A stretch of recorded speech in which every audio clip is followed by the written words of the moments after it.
Hello YouTube. Today we're going to be doing a deep dive into tower stats in TDX, including what they do, what stats are the most important in most cases, and how stat buffs actually affect your towers. This video is meant for people who have almost no clue what they are doing to people who have been playing TD games for a very long time.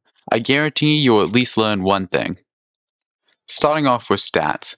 There are 10 stats that affect a tower greatly. There are more than 10 stats that matter to a tower, like how high up their sight bar is, which determines what objects they can see over, but the ones I'm going to be going over are almost certainly the ones that are most important to how a tower actually functions. Starting with damage. It tells how much damage is done to the enemy every fire rate tick. If a tower has 100 damage, it will do that much to the enemy every fire rate tick. Reload time. I will be calling it fire rate as it is easy to say, but just know they are the same thing. Fire rate determines how much time is between each shot. If a tower has a fire rate of 0.1, it will deal its damage every 0.1 seconds. Range. Range determines how far away a tower can see and shoot an enemy. A range like 5 is a melee tower, and a range like 100 is pretty much full map. Health determines the health of the tower. In general, higher health towers are better as they can take more chip damage before they die. While bosses may have one-shots to kill lots of towers, health is still important when not using shield or C-med, as the flying enemies in nightmare mode fall and deal pretty significant damage to your towers.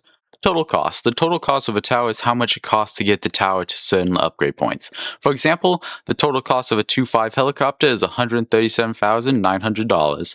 Cost efficiency. Cost efficiency is how much money you spend on one DPS. You find this by dividing the total cost by the DPS of the tower. For example, Golden Juggernaut costs $7,250 to place with a DPS of 120, which means the tower has a cost efficiency of 1 to 60.5, 1 DPS for $60.5. The lower the right number, the better.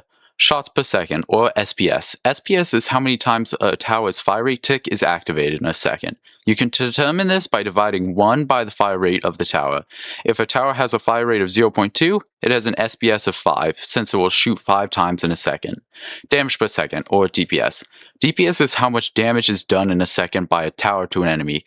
It is determined by 2 formulas, both will get you the same answer. Damage divided by fire rate and damage multiplied by SPS. If a tower has a damage of 5 and a fire rate of 0.2, it would have an SPS of 5, and that would mean it'd have a DPS of 25. Size. Size is how much space a tower takes up. Bigger the tower, more space it takes up.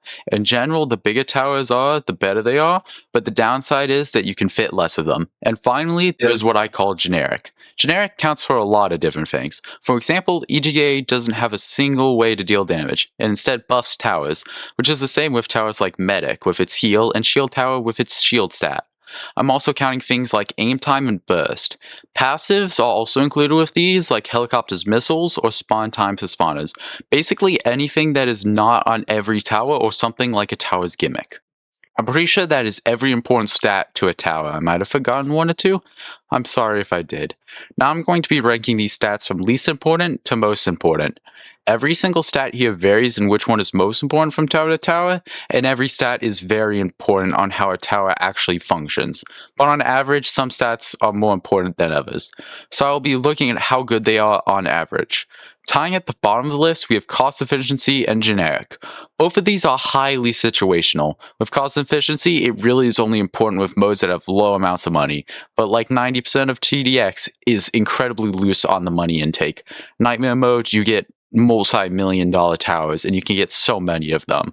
And it's not just that. Cost efficiency is very dependent on when you get the tower. For example, Golden Warship has a really good cost efficiency in terms of other towers, but costs $37,500 to place, which at that point, you're not trying to make the most of your money. For generic, it will get 2 different placements. For this placement, I'm talking about the least important generics, like aim time. Other than Railgunner, aim time acts as how long it takes before the tower can begin to attack, which the 1 second of extra time it takes before the tower can attack is unimportant in terms of literally every single situation. In the middle, we have range, total cost, size, and health. These are the ones that vary the most in different situations, which is why they're not at the top or at the bottom. While range is very important and can change the usefulness of a tower, the best towers in the game have a way to ignore its restrictions. Spawner towers move along the path and have full map range while being able to shoot through walls. Refractor can shoot through walls, and Helicopter can shoot through walls and move with the path to always target an enemy. Total cost varies a lot, since while money is pretty loose in TDX, some upgrades still can be decently hard to get and devastating to lose, like Refractor Max or Golden Warship. With size, it's pretty much just matters what map you're playing on, as some maps are massive and can fit like 40 golden juggernauts in one space, while others struggle to fit 5 in the entire map. Health is like all the others, very situational, since now that C-Med and Shield exist, the amount of healing, shielding, and reviving that can happen undermines the need for high health. But when you're not using those towers, or you just simply don't have them unlocked, it is very important to have high health towers so they survive boss attacks and chip damage. Now, at the very top, we have the most important stats.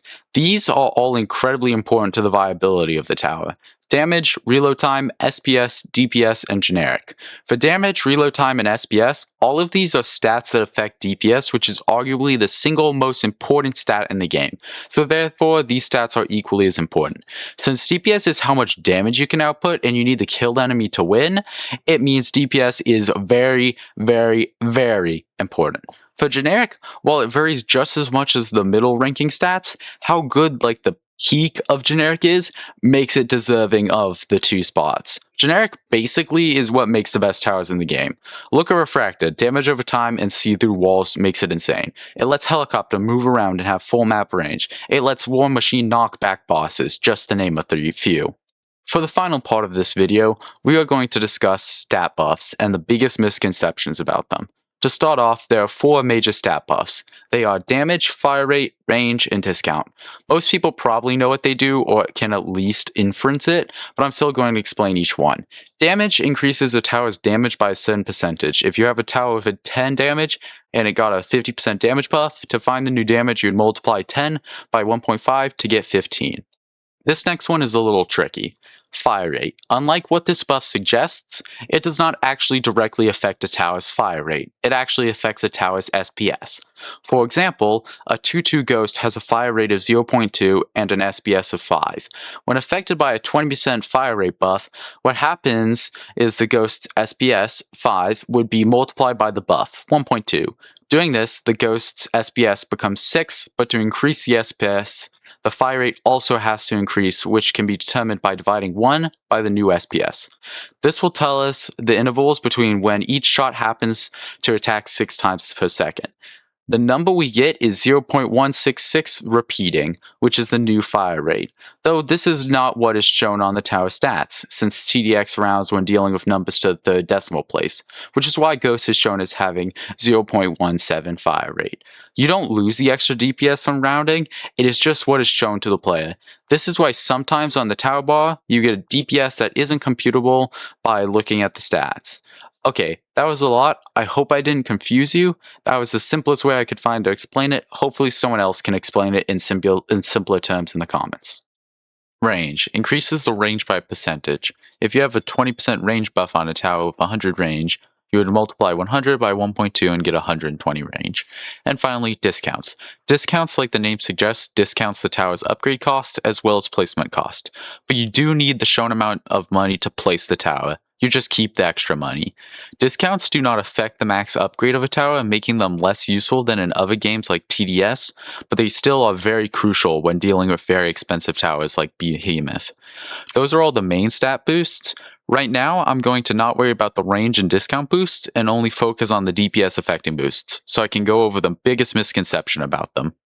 Let's start off with an example. I have a max bottom path railgunner and a max bottom path juggernaut. Which one should I use my medic's crits ability, which triples the damage of a tower? If you said railgunner, you would be wrong, and it would be better to put the crits ability on the juggernaut. Looking at the tower's damage, 3 times the damage on the railgunner would be significantly more extra damage than on the juggernaut. Your damage would be around 24,000 from the original 8,000, while the juggernaut would go to about 200.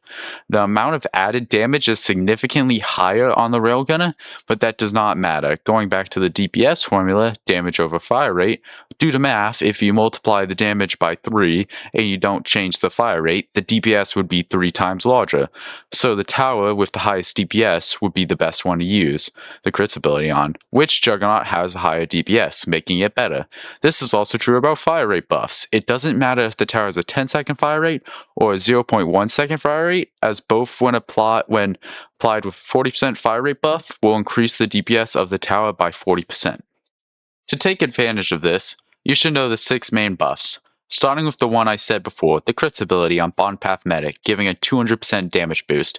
There's John's ability for a 50% area damage boost, Commander's passive 10% area damage boost at max, Commander's 30% area damage boost ability at max, EDJ's passive 40% area fire rate at max, and EDJ's 60% area fire rate boost ability at max. In general, the best towers to use would be high base DPS with the ability to be buffed, which when every buff is stacked can make for some insane DPS, like Golden Juggernaut for example. Thank you all for watching. I hope you learned something new about tower stats. Tell me if you did down in the comments. See you all later.